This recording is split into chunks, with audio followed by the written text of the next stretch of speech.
أعوذ بالله من الشيطان الرجيم. Allah. بسم الله الرحمن الرحيم.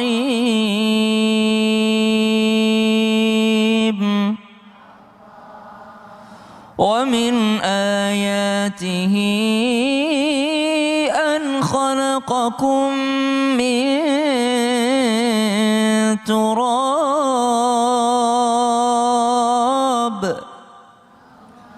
ثم إذا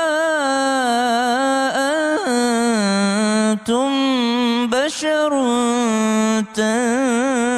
تنتشرون. ومن آياته أن خلق لكم من أنفسكم أزواجا لتسكنوا إليها وجعل بينكم مودة ورحمة إن في ذلك لآيات لقوم يتفكرون.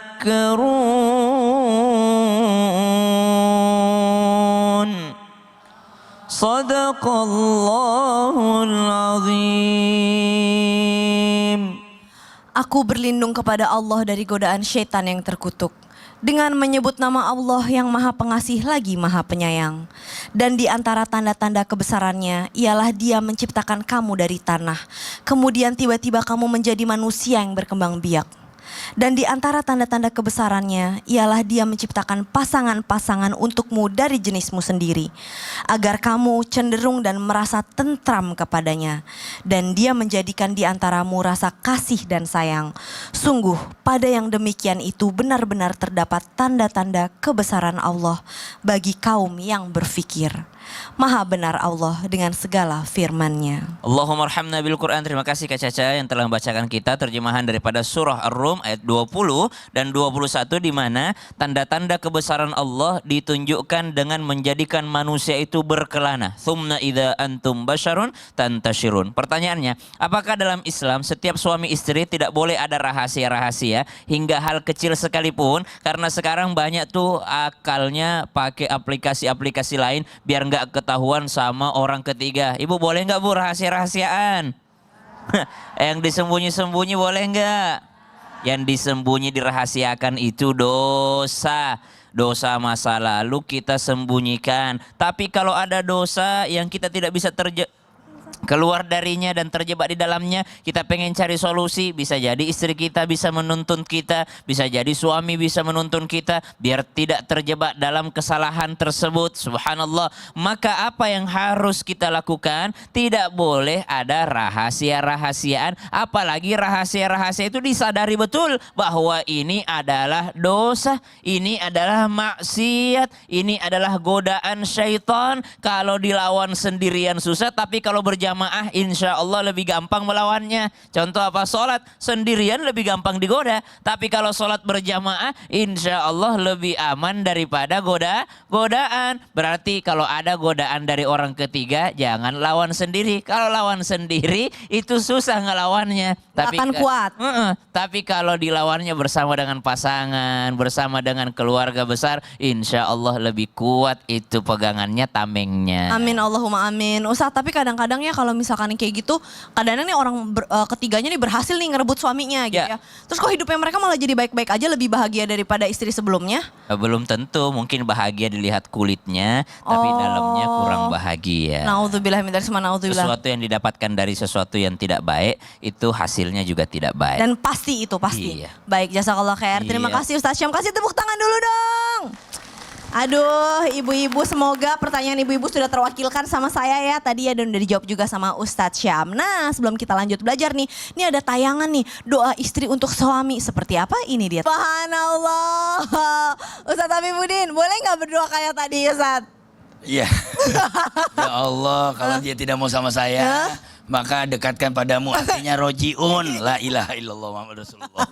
Boleh nggak sih Baik. sebenarnya? Nah, tapi Ustadz pertanyaannya adalah gini. Kadang-kadang katanya bener apa nggak sih? Jadi Ustadz itu nggak gampang loh. Ya nggak? Masya Allah. Dan orang kadang-kadang suka kayak gini. Aku kan bukan orang yang sempurna. Sana kamu jadi istri ulama aja. Jadi istri ulama itu jauh lebih sulit juga loh dibandingin jadi orang biasa gitu kan. Nah, tapi apakah pertanyaannya nih, orang yang lebih taat, lebih dekat dengan agama, jadi godaan dari orang ketiganya lebih kuat. Terus kan kita jadi takut malah, aduh kalau gitu gak usah dalam-dalam lo belajar agamanya. Takut soalnya. Gimana nih Ustadz, mohon tausiahnya. Baik, ada bahasa kenapa orang semakin taat malah semakin godaannya semakin berat. Orang taat ibadah justru setan yang dikirim oleh jin ifrit itu gak main-main. Justru karena dia semakin taat, godaannya semakin berat.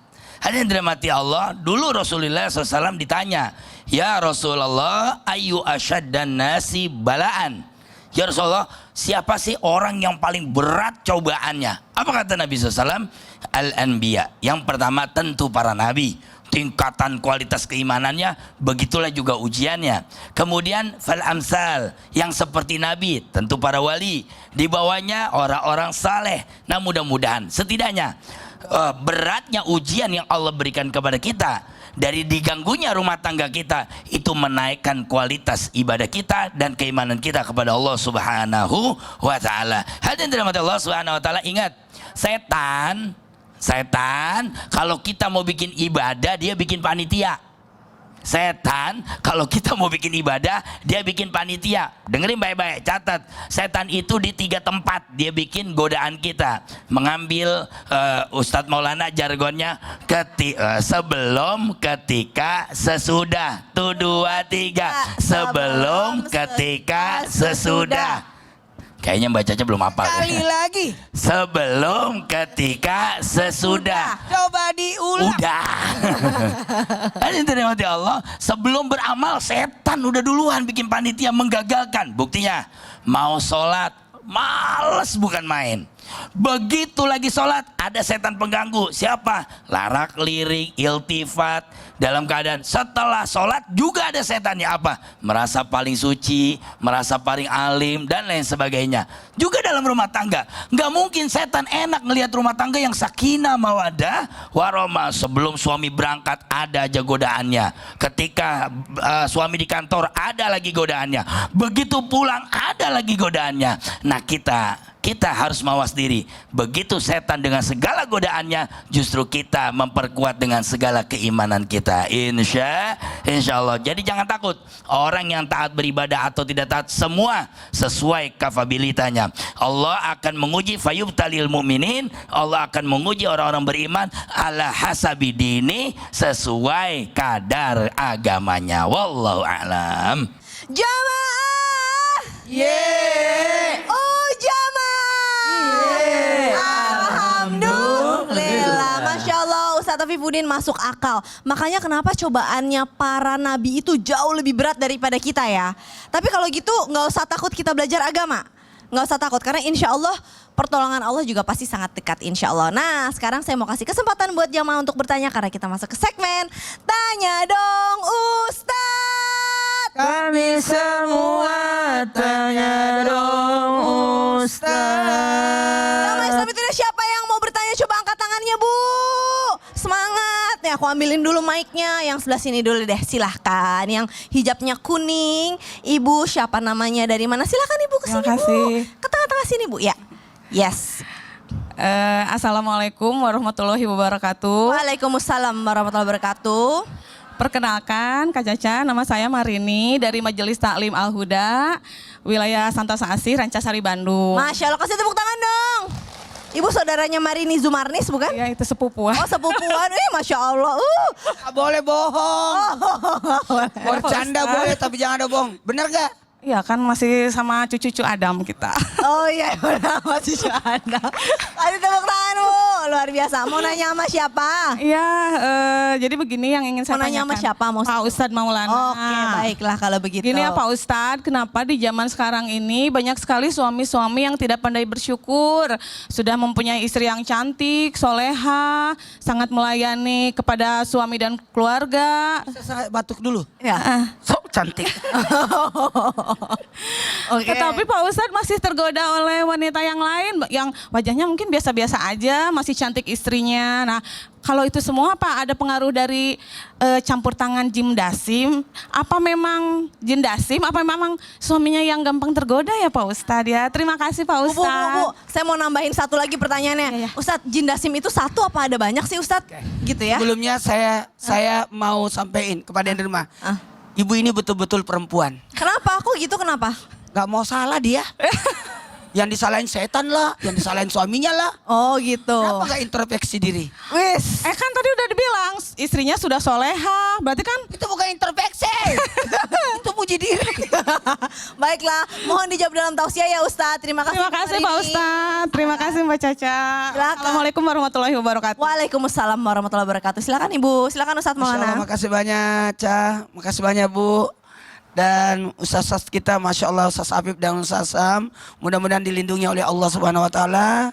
Bismillahirrahmanirrahim. Lindungi dari kami dari yang membahayakan yang ada di langit dan segala yang membahayakan yang ada di bumi.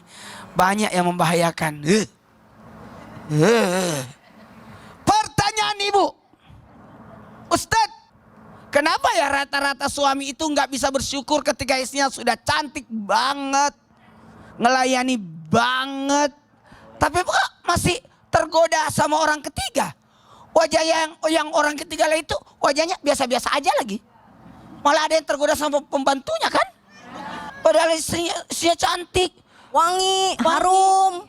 baby sisternya juga dicantik. Kenapa ke situ?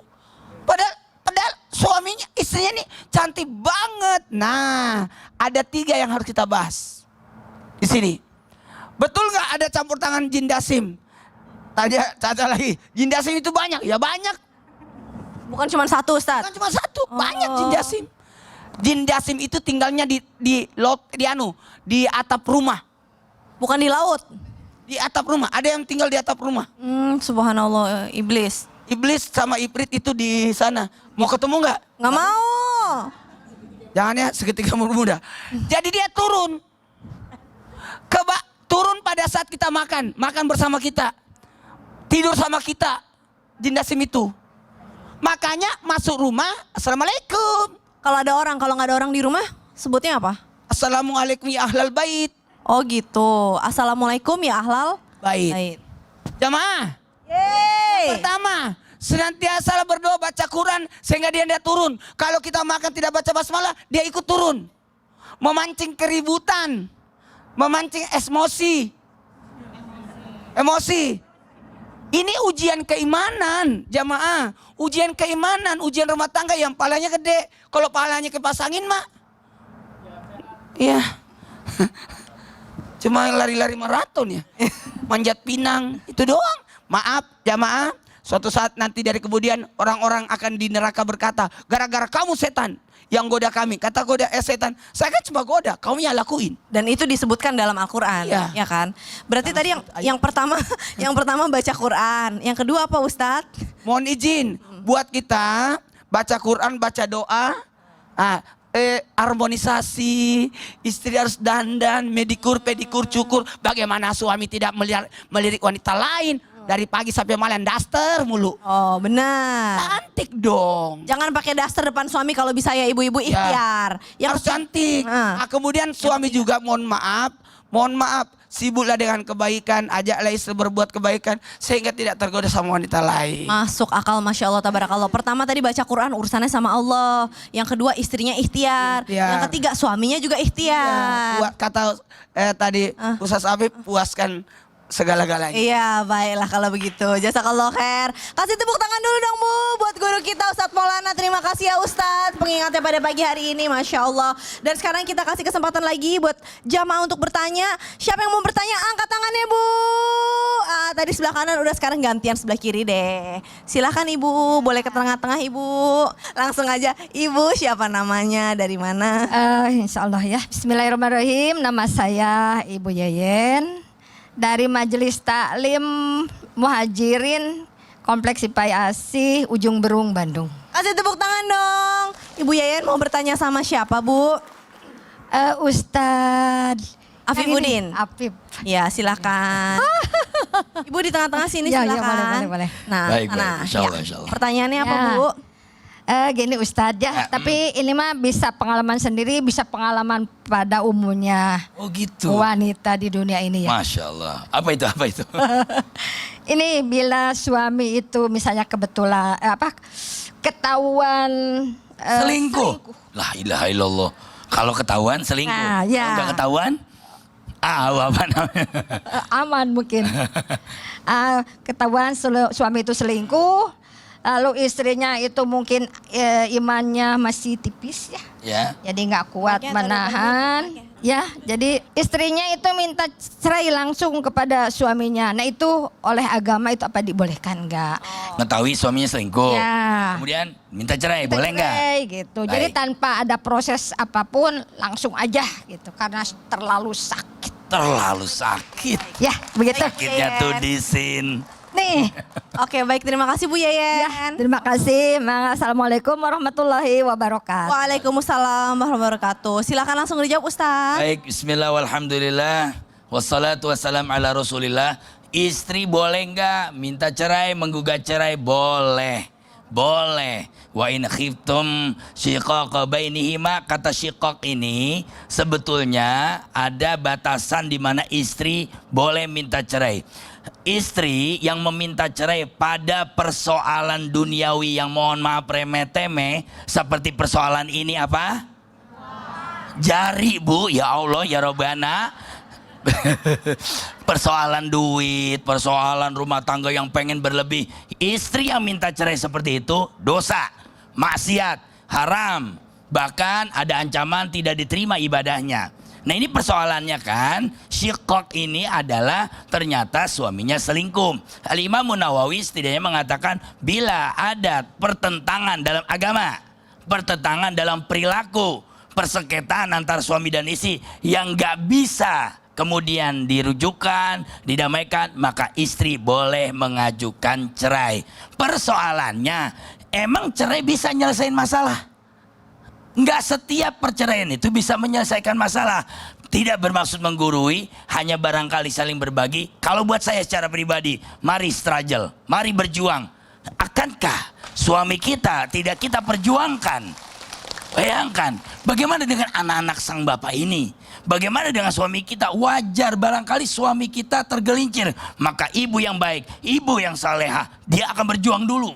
Jangan lantas minta cerai, jangan. Mungkin bisa diperjuangkan bahwa suami punya salah, ya. Bahwa suami tidak menundukkan pandangannya, makanya kalau jalan, kali aja dapat duit gocapan. Subhanallah. Artinya apa? Cerai tidak harus menjadi solusi dari sebuah problem. Kalau buat saya secara pribadi, mari berjuang. Wahai wanita soleh, berjuanglah sekuat tenaga, dipertahankan suaminya. Ini suaminya lagi kepleset, Nah. dibantu, ditarik, Iya. jangan langsung ditinggalin. Nah. Tapi itu masuk logika sih, karena Islam itu tidak mengharamkan perceraian karena untuk menyelamatkan. Kalau afwan, suaminya KDRT, nonjokin terus ya kan, bahaya secara psikologi, terus dia berdarah-darah, nah itu harus diselamatkan. Harus wajib. Perceraian bisa menjadi solusi. Tapi kalau yang begini-begini ya coba deh suaminya dibantu dulu deh gitu. Baik, jazakallah khair Ustadz. Baik. Kasih tepuk tangan dulu dong Bu buat Ustadz Afifuddin.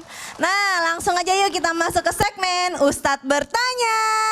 Kami menjawab. Ustadz Maulana mau nanya sama siapa Ustadz Maulana? Saya sudah cari orangnya. Yang mana? Jeng jeng jeng jeng.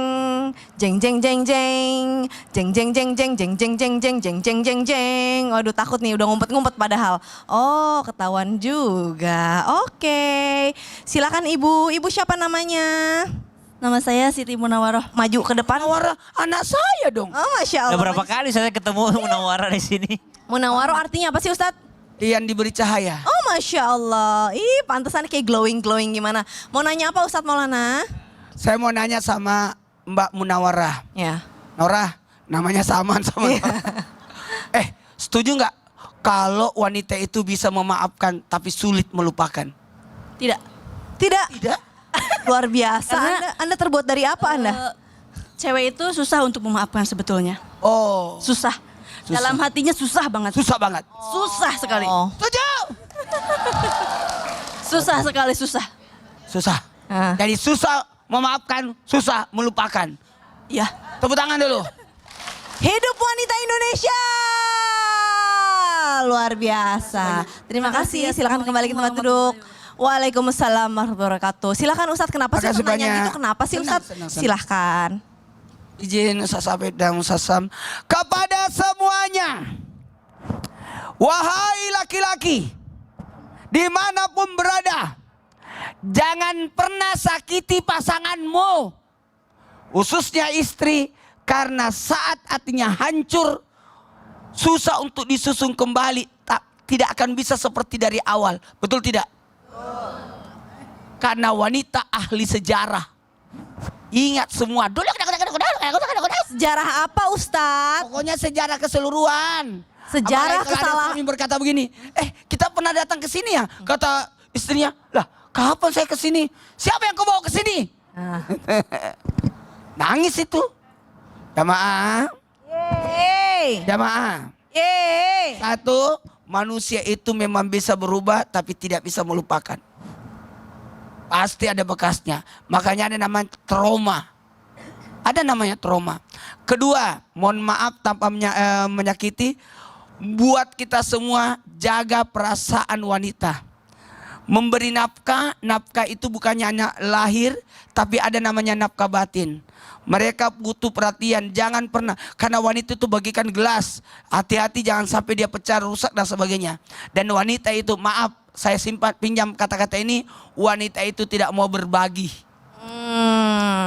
Nggak mau dimadu. Nggak mau dimadu. Nggak ada tuh. Sekelas Siti Sarah pun masih ada yang namanya, maaf, irinya Rasa sama cemburu. Siti Hajar. Oh baik, Jazakallah khair. Jadi intinya di sini adalah perempuan itu memang nggak mudah untuk memaafkan. Jadi laki-laki harus berhati-hati. Berhati-hati jangan Tundukin sampai- pandangan. Hati-hati jangan sampai menyakiti. Baik, terima kasih pengingatnya Ustadz Maulana. Abis ini kita masih akan lanjut dengan tema perempuan yang datang tanpa diundang. Jadi tonton Islam itu indah sampai habis ya. Jangan kemana-mana, tetap di Islam itu indah. Jamal jamaah. Alhamdulillah.